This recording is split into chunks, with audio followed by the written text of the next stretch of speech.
Hello everybody! Another two-move chess puzzle po ang ibabahagi ko po sa inyo.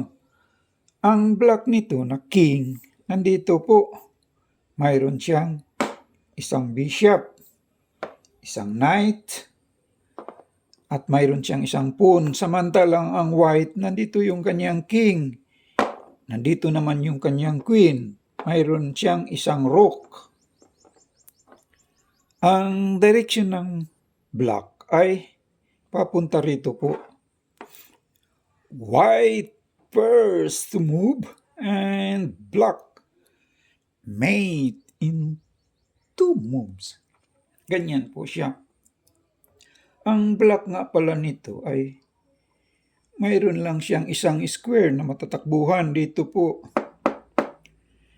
Sa loob lang ng dalawang tira ng white ay mamatihin na itong black. Sige nga, sinong mag-volunteer sa inyo dyan mag-solve ng two-move chess puzzle? Ganyan po siya. Halimbawa, gagamitin natin first move itong kanyang king. Pag i-move na itong kanyang king, ma-check na po siya niyan. Itong king dito, check. Makain itong kanyang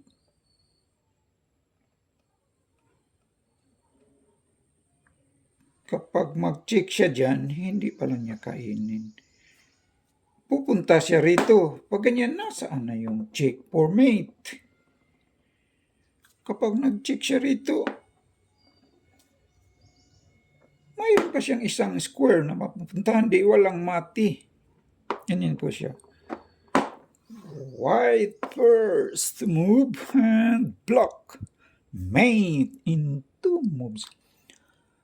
Itong chess puzzle na ito po, hindi po ako nagbigay ng walang solusyon. Baka sasabihin ng mga viewers, ano ba itong taong to? Parang si Raulo, nagbibigay ng chess puzzle, walang solusyon, napakasinungaling. Ayaw ko namang sasabihin ako ng ganyan. Kaya lahat ng binahagi ko na chess puzzle, may solusyon po talaga niyan. Ang block nito, mayroon lang siyang isang matatakbuhang isang square dito po. Ganyan po siya. White first move and block made in two moves. Ang direksyon ng block papunta rito. Halimbawa po gagamitin natin first move. Kakainin na lang itong kanyang bishop para mag-check na siya dito. Ganyan ang first move ng white. Sagot naman ng black, itong knight. Gagamitin niya. Move. Cover. Pang cover. Kapag mag-check siya rito, check. Mayroon na siyang pang cover. Di wala nang mati. Tapos na yung two moves. Balik natin sa dati. Ganyan. Halimbawa po, gagamitin natin first move. Itong kanyang queen, halimbawa doon siya, parang pag mag-check na siya, kakainin ito, ma-check na rin. Ang sagot naman ng black, pupunta siya dito, pag ganyan, nasaan na yung check for mate? Kapag kakainin na itong kanyang knight, check, mayroon pa naman siyang isang square na matatakbuhan dito, wala ding mati niyan, tapos na rin ang two moves.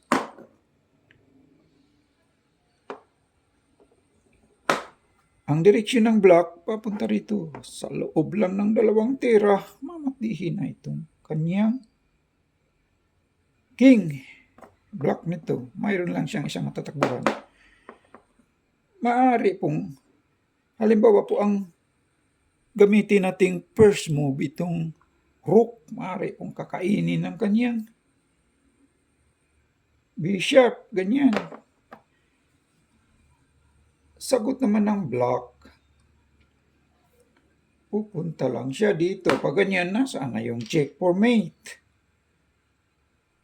Kapag mag-check naman itong queen dito, mayroon pa naman siya mapupuntahan dito. Di wala, tapos na rin yung 2 moves. Kapag mag-check naman itong kanyang rook, mayroon naman siyang pang-cover. Tapos na rin ang 2 moves, walang mati.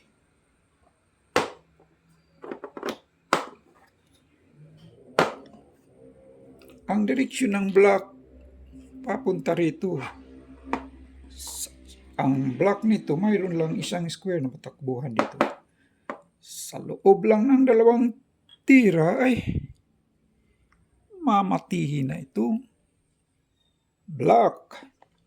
Ang nakita ko palang solusyon dyan po ay ito lang queen, pero hindi po siya mag-check. Queen D5. That is the right move.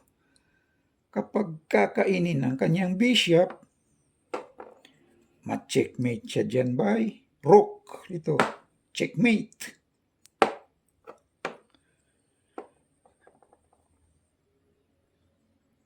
Kasi ma-check na siya rito. So, that is the right move. Maraming salamat po sa lahat ng nag-view po. Please like and subscribe na lang po sa mga hindi pa nakapag-subscribe po. Thank you po.